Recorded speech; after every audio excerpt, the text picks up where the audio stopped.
Brady, how do you create a feeling of safety while still encouraging men to lean in?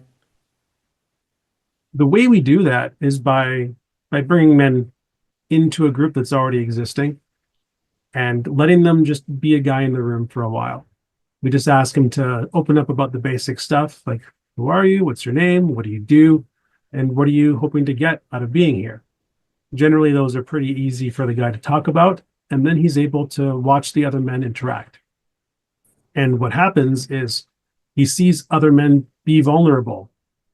And then he sees those men not getting mocked for being vulnerable. He sees them actually getting meaningful support, meaningful follow-up questions, and honest feedback. And he's able to see other men be received the way that I hope he would want to be received as well. So it starts to build that trust because it happens right in front of him and he gets to witness it directly. And then we'll have things where we'll be checking in with a guy after he's getting some feedback. And it's like, hey, are you okay? Do you want more feedback? Are you full? Or do you have capacity for more?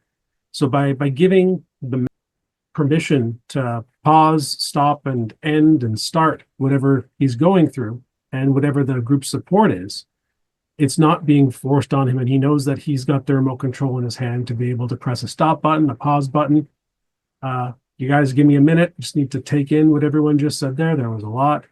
I can't handle any more right now. Or you know what? I like this prompt.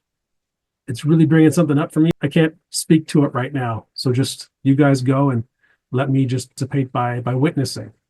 By having that two-way door of like, hey, we're offering this interaction. Do you want to engage? And by having men opt into the encounters, by having men opt into meeting, like we're not going to drag a guy out of his room and drag him into meeting and force him to participate in an exercise. These are guys that are wanting to work on themselves, and they're in a space where they can join in with whatever's happening. They can speak up, they can ask for support, and they can ask it to stop if it gets to be too much. So I think that's where a lot of the feeling of safety comes from in terms of being able to open up, is because they've seen other guys do it, and they know that when it's happening to them, they have a measure of control over the experience. They know that it's going to be kept confidential. It's not going to be front page news on Twitter.